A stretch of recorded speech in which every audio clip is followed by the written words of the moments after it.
I think this is a good opportunity, right, to move on to this Variety article. Let's talk about Jonathan Majors for a sec. So this Variety article comes out. It's saying like the MCU, it's all screwed up, right? It's in turmoil. It's in flames. It's a literal dog. This is fine meme on fire. You know, Yeah. um, I thought this article was a little bit hyperbolic. I think it's not saying too much stuff I didn't already anticipate. There was some like shocking news here that we will get to, but starting off with Jonathan Majors, Marvel execs have begun to reconsider focusing on Jonathan Majors' Kang for the next saga. They are now discussing backup plans, including a pivot to potentially Doctor Doom, obviously known as a villain to many Marvel characters, but more specifically, the Fantastic Four. They got a movie coming up. I think it's 2025, right? Yep. 2025. They're in the casting process right now. There's been talks about a Doctor Doom like solo movie potentially. And I said the quote earlier from a movie exec that Marvel is truly fucked with the whole Kang angle that they're taking, especially this exec has seen the finale for Loki. And then also Marvel had discussed moving off Kang following the lackluster performance of Quantumania, and that came before, right, the off-screen issues with Jonathan Majors. So, starting, I know you're a fan of Kang, Jax. Yes. Do you want to see Marvel seeing this character through? Do you want to see Jonathan Majors to play this character in the multiple variants through Kang Dynasty into Secret Wars, or do you think it's a wise decision to veer off into a different path, potentially Doctor Doom? Yeah, right. As much as I'm a big Doctor Doom guy, and I would love to see him in this saga at some point. At this point, I'm very invested in Kang. I think, right, off-screen stuff aside, Jonathan Majors is a great actor. I think he's done a great job. And I think they have to continue with this, right? Because Doctor Doom doesn't have necessarily the abilities that Kang does in terms of being able to time travel, whatever, in his chair that was in Quantumania. Like, Doctor Doom doesn't have that. So, yeah, it'd be great. I would love to see Doctor Doom. But again, at that point, when can you kind of put him in the timeline and be like, he's here? Because I'm thinking about it, right? We have all these movies coming up. All are kind of primed to be with Kang or have that over kind of arching fear of what is going on. We're getting incursions. We're getting this. And Doctor Doom, right? I'm still holding out hope that he will end up being the bad guy in Secret Wars, like the comics, because again, that is my dream. But I think we got to see Kang. We got to see this through. Whatever happens with Jonathan Majors off screen, like if needed, I think you got to recast him. I think you got to do something here. And they have the opportunity. It's a multiverse. We've already seen different variants look different. Like we see Loki. Loki had an alligator as a variant. Like you could really easily make that switch. Like, yeah, like in the Council of Kings that we saw in the post-credit scene of Quantumania, in the comics too, it's essentially I can't remember exactly what they're called. They're weird creature looking things. They're not a man. It's not King the Conqueror.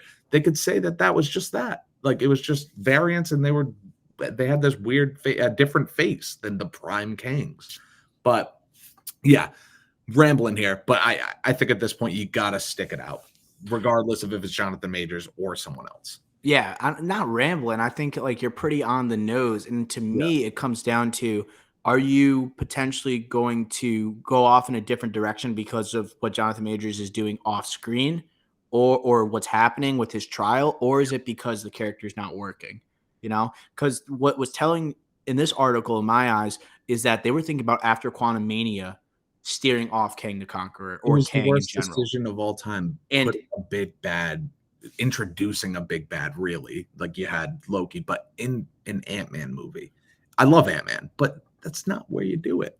You could argue this is the turning point because everyone seemed like they were on board with Jonathan Majors being the next big bad, right? Younger than a Josh Brolin, okay? Powerful on-screen presence, right? Exciting intro with He Who Remains as one of the variants of Kang.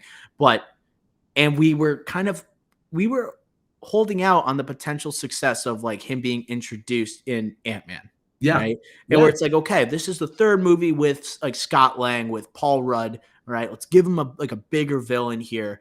But it's that movie, just no one, first of all, not many people saw it. No. And then going beyond that, we lose like maybe the most dominant form of Kang, like losing to a bunch of like a pile of ants. Like that doesn't sit well with audiences. This guy is being billed as the next big bad, and he's being beaten by Ant-Man and all the other ant people. To me, that's nuts.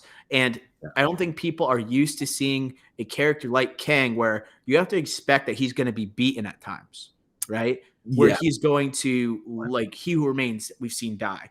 We have seen Victor Timely get eviscerated. And we have seen, like, obviously King the Conqueror get destroyed. But, like, the thing about that in Quantum Mania, like Kang the Conqueror says, like, which Avenger are you? I've killed, right? How many Avengers? And then he gets beaten by those ants. It's like, you're not Thanos, dude. Yeah. Like, you're not. And then that turns audiences off. Like, how do we get excited about this guy when he's being trampled by like I don't know, building size ants, It's just like I can't take it seriously enough. So I think it's more about this character is not working. I think the Jonathan Majors thing, by the sound of it, it could end up all right. But I think, and sorry, I'm rambling now too. No, but when you get to that point where the Marvel exec is saying, by the angle that they're taking with Kang, that is telling me this is the multiverse saga. That means we're seeing all these variants, like everything is being funneled through Kang, which means we probably won't just see him in Kang Dynasty, but there's some tease that he's going to be the focal point of Secret Wars. That's not one Avenger movie. That's two Avenger movies. That's like, it's not like Ultron where you're getting him from one, for one movie. You're getting him for two movies, and he is going to have a presence throughout all of these shows. And we've seen so much of him, and we're just not satisfied yet. You know what I'm saying? Yeah, I think that was a wicked good point too that you had about specifically like the audience isn't used to seeing a big bad get beaten like that, like literally 3 times now. I mean, Victor Timely wasn't beaten, but whatever. But and it's a good point because this is the type of story we're having now. It's a multiversal thing. There is millions of these Kang variants, so like sure, 3, 4, 5, 10 of them we could beat, but there's still going to be 100 more or whatever the number is. But yeah, that's a good point because like I'm not used to that, right? We're seeing from the Infinity Saga, we're seeing Thanos in the background the whole time in that end credit scene. Fine, I'll do it myself. Like that's crazy. Like we were like, oh, he's coming. Yeah. And I think now that we're seeing him too soon, maybe not too soon, but in the beginning of the saga, it's like, all right, like I've seen him. I'm not that excited about what's coming next. Like he's not this overarching figure that everyone's like, oh my God, like when is he gonna come? And like when are we gonna see him on screen? We've already had him 3 times. It's like overexposure of the character, And I think Infinity War and Endgame are kind of a curse to the MCU at this point because the next Avenger movie is it has to be massive. They're talking about bringing back all these fan favorite characters that weren't even a part of the MCU and potentially now bringing back even ones that were a part of the original Avengers coming back. And we'll get to that.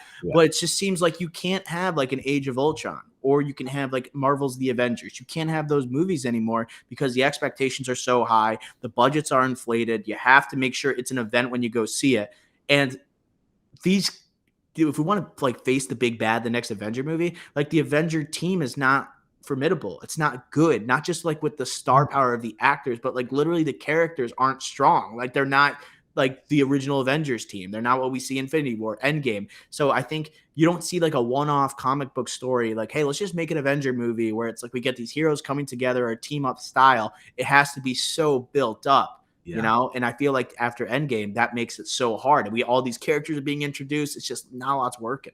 Yeah, that's why I think the MCU, right, is like in dire need of that soft reboot or just bringing on the X-Men, bringing on the Fantastic Four, like the Young Avengers, like new teams that are different and fun, and like the Thunderbolts that's coming, like that's going to be cool. Like it's going to be something else because like you said, like who's even on there's no Avengers right now. They literally don't have one. It's like, look, dude, let's just name the team right now. Okay. So we got Falcon, who's now Captain America. Yep. Right. Who doesn't have powers necessarily. No. He doesn't have a super soldier serum. We don't have like a literal leader of No, the Avengers. You know, no. he could be it because he is a Captain America, but he Mhm. is not respected like that on the Yeah. team.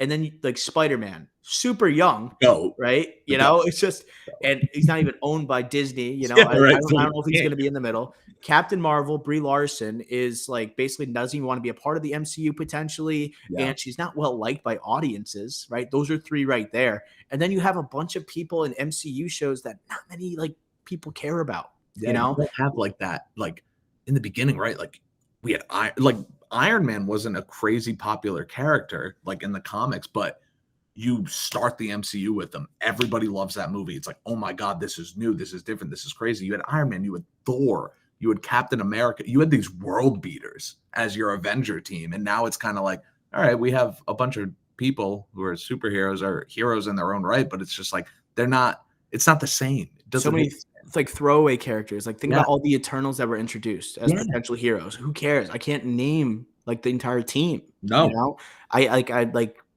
Secret Invasion, Gaia. Like she's this really It's powerful figure, so but compelling. does anyone care Yeah. about this character? She-Hulk, like you see the divisiveness of that character. Is she Yeah. coming back? Like we're gonna rely on like Mark Ruffalo coming back. He's like 60 years old, like to Yeah. play Hulk. I don't think so. You know, it Mhm. just there's not much to work with. So you're relying on these potential return of all these other characters, Deadpool coming in, but once again, not inherently MCU, right? No. It's being adopted. Yeah. So that kind of leads in. So I guess Doctor Doom would be cool. I will I say, would love it. I like would that would love be a nice transition if we it. went Yeah. from Kang Dynasty, then we see a transfer, like even if it's like a Beyonder, and then we still it's like a variant of Kang, and then we have Doctor Doom. I'm okay with that, right? Yeah. But there has to be like a transition of sorts that makes sense. It wouldn't like they care so much about the cohesiveness and how the Yeah. universe operates. If all of a sudden you said Kang's out of here, it's like, well, we've been talking about, like you said, incursions. We've been talking about variants. And like that's been such a focal point since Yeah. like 2020, Yeah. 2021 that we're just gonna like throw that away now. It's like, nah, we care too much about this stuff. You can't, that's what they take pride in the MCU is the continuity. Um, okay. What I want to talk about. This Yeah. is crazy. This is Why? crazy. This was the part of the article that blew my mind. Yeah. Marvel has recently had talks about bringing back the original cast for a new Avenger movie, which would include reviving Iron Man and Black Widow, something that's potentially possible with the multiverse saga and variants. They haven't committed to this idea yet. What is your reactions to this idea being floated around, Jax? I don't I right. I think eventually we'd see it. Right. We'd see RDJ back. We'd see Chris Evans back. We'd see Scarlett Johansson. Like we'd see them, right? For their own Avengers movie, right? It's like, whoa. And talking about reviving them, I am not 100% on board with that at all, right? Because that takes away like Tony and I am Iron Man. Like Yeah. that takes it all away. You can't like a variant of him, sure, eventually down the line. Like right now, they need something, right? Marvel needs something to get the people back on board and back excited, which it would be cool. It'd be sick to see, but it's like don't just play the hits. Like give us something new.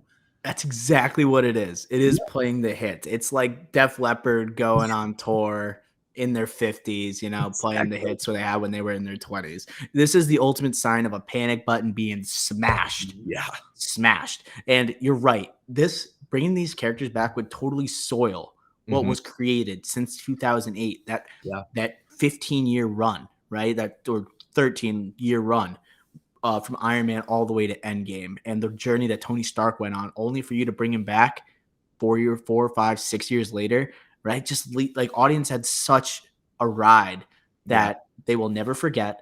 Why would you potentially soil that by returning with Robert Downey Jr. And he's older. Like it's not going to be the same look. He looks so old in even Endgame. He was a frail old man, no? And then like Chris Evans, I could see coming back because like Robert Downey Jr. can win an Oscar this year, you know? And he was like making quotes like he was nervous he lost some of his acting skills because he was in so much Marvel stuff because it's so fantastical. It's so much green screen, right? It's not the same interactions as he has with dramas. Like Chris Evans, like what he's doing ain't working, you know, and he's still relatively young. He's in his mid 40s. Like, and we've seen older like Captain Americas in the comic books could easily come back and be the center of the universe, you know, but like bring back Robert Downey Jr. Such a sad that like Chris Evans also had a satisfying ending. Well, that's Snap. That is one of the most iconic moments in cinematic history. Yeah, You know, you to me, can't. that's disgusting. You know, that they would bring this up.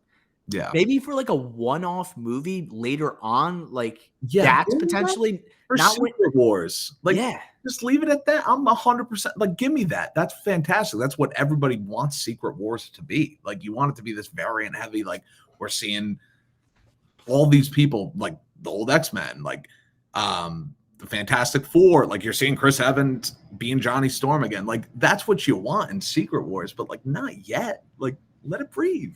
it'd be what I've seen is from theories of Secret Wars is that it's gonna be like the prime variant, like it's like the best version of the character that will be on Battle World, and so that would be interesting if like Iron Man's only been one Iron Man, so it's like Robert Downey Jr. would come back, Yeah. but like Chris Evans, he brought up as like the Human Torch, and what if it was like Michael B. Jordan or Chris Evans coming back as like the prime variant of the Human Torch? That'd be so funny, you know, if you had to choose between characters like Hulk. You do Mark Ruffalo, you do Edward Norton, you do Eric Bana. You got to be like, okay, or Lou Ferrigno. You're like, who's going to be the prime candidate? Who's the prime Hulk? Like, we just have like a Hulk movie just to decide who the prime variant is.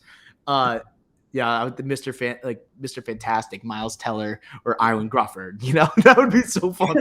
Which is who we drafted in the first round, like who we got. Like, that's literally what it is. Like, Deadpool would be hilarious if like Deadpool from X-Men Origins versus like the Deadpool we have now. Like, that would be an incredible. Like, you know, they're gonna do that in Deadpool 3. By the way, there's gonna be a variant of X-Men Origins Deadpool that he's like fighting or something like that. Even though he already killed him in another Deadpool. Yeah, that would be amazing.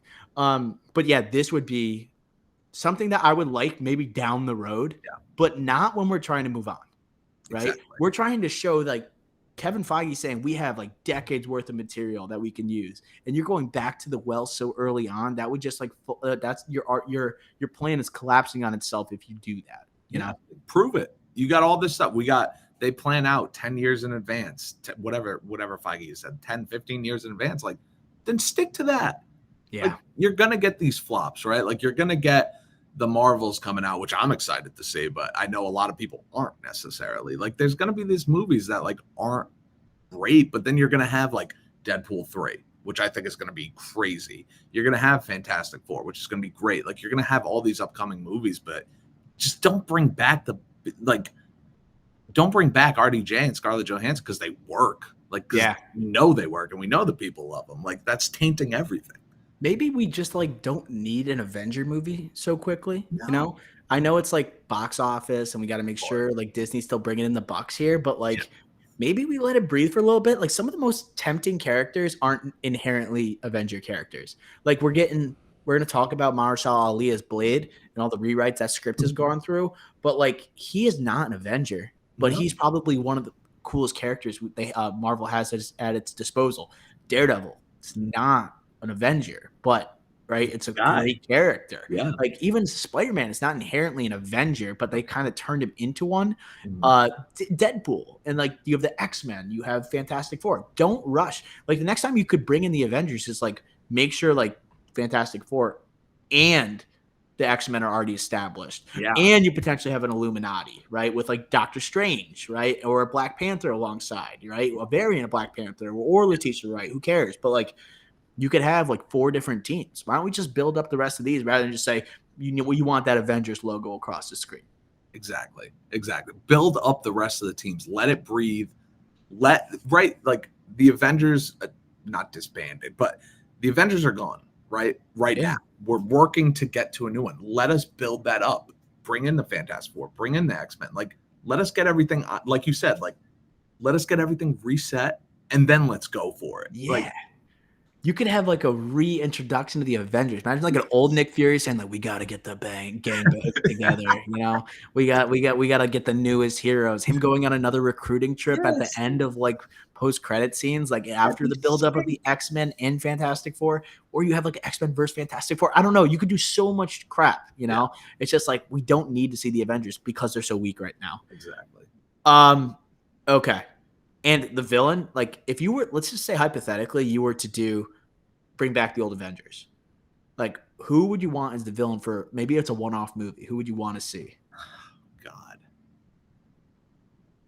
I mean, right, you had Thanos. We're not going to do Kang, obviously. We're not going to do Uh-huh. Doom. He's more of a Fantastic Four Those guy. like the big ones, yeah. I mean, Magneto is one of the biggest. Oh, yeah. You can't really. That'd be weird. It's hard when they cross over like that sometimes. Doctor Doom, because he's fought so many heroes too. Yeah, You know, I think like Kingpin has like fought like Daredevil, Spider-Man, you know, and then a couple other street level heroes. It's like, how do you find another one that big? Because like you couldn't just fight Thanos again.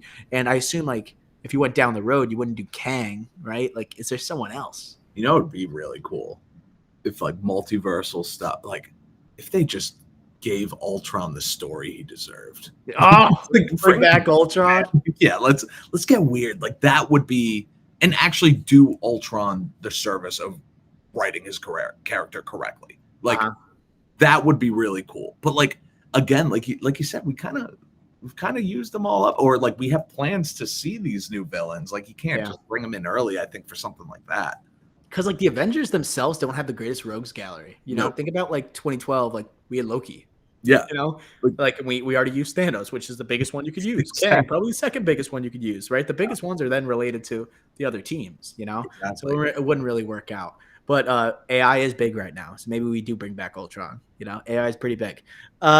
Okay, last thing I want to talk about from this article. We brought it up earlier. Mahershala Ali, apparently he was ready to exit Blade over script issues. That is before Michael Green had been hired to write the script. He wrote Logan, Oscar nominated at Best Adapted Screenplay. People forget. And it's going to be made on a budget of less than $100 million. I do love that, right? Less CGI, right? More about the emphasis on Mahershala Ali. I mean, what would your reactions have been if Mahershala Ali dipped out of like being in Blade? I would be destroyed. I would be destroyed because we've been hearing about this movie for 6 years. I think a lot of people are excited to see it, and we're excited to like explore that like supernatural side of the MCU. Like, oh yeah, I saw all this, right? Like this script has been rewritten. I've seen like on Twitter, like it's like almost like every like 3 months, like there's issues with the script, and like they're thinking about rewriting it. I think bringing in Michael Green because Logan is top god tier, essentially, in my opinion, at least, and like hopefully we get it right. And I saw like with the budget of like $100 million or less, like we're gonna see like probably a rated R movie, which is gonna be really cool. That'd be sick. That's what we need. Like, give us something a little edgy. Like, but yeah, Blade is such a cool character too, and it can kind of branch out the MCU to do all these other cool things like Black Knight and have like the Midnight Suns. Like that would be sick. Like Doctor Strange. Another team you could build up, dude. It's a team. Like, that's what I'm saying. But yeah, if he tipped, like if he was just like, I'm out, like I'm not doing this anymore. Like at that point, like just scrap everything that you were planning on doing. Like Werewolf by Night would be nothing. Like it would be nothing at this point. It would have just been a cool way to show another character you have. Like, yeah, it would have been tough. Dude, I remember when the news came, it was at San Diego Comic-Con. Yep. Mahershala Ali went on stage, and Kevin Feige was next to him. He said, this guy came to me, 2-time Oscar winner, came to me and said he wanted to play Blade. And to see like him be so discouraged with the project is really disturbing. And it feels like, how is he not a part of like the creative process here potentially, right? How is he not, like there was a version of the script according to this article where it's like 4 different females like in the lead, right? Ahead of Mahershala Ali, and they would tell like female driven stories, and he was kind of a tertiary character. Like what the hell? Like that, like that's not why he joined the MCU. And honestly, I would love to see them invest in that Midnight Sun sector, right? That dark sector, that dark magic sector of the MCU, whether you bring back like a Wanda Maximoff too, put her in that corner. Doctor Strange, like Benedict Cumberbatch, just one of the most reliable big name actors that you have still associated with the studio. One of my favorite things in recent Marvel is Werewolf by Night. I thought that was awesome. I would love to see Swamp Thing, right? Is it Swamp Thing, right? Is it Swamp Thing? Or is that DC?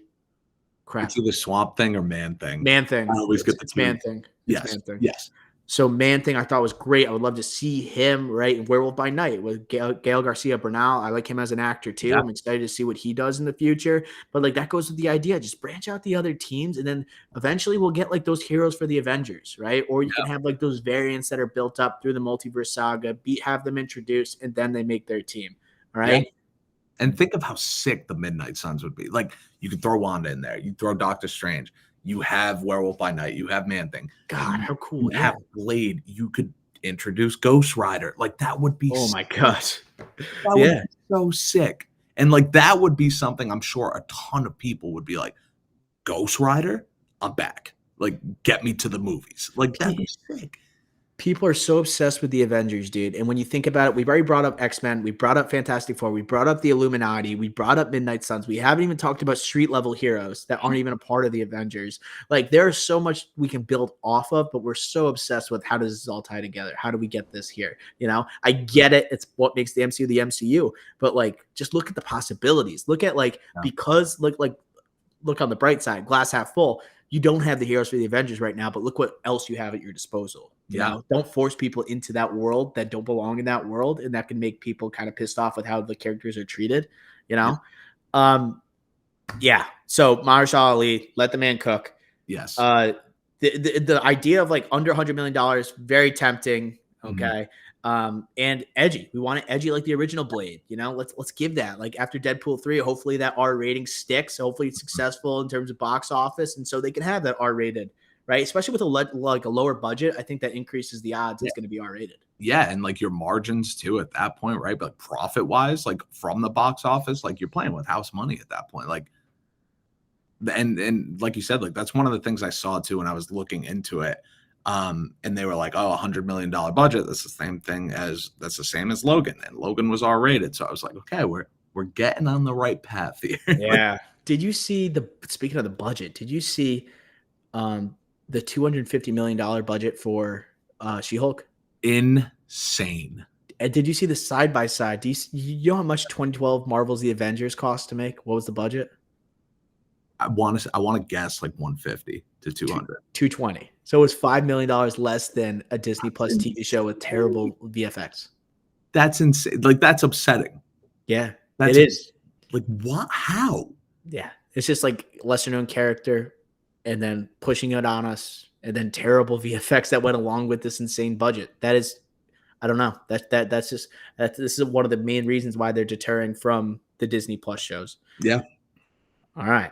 Well, great conversation, Jax. Great job. Right? That Variety article, that was juicy. That article was made for us to like chop it up about. Oh, You yeah. know? Nice little chop there. Okay.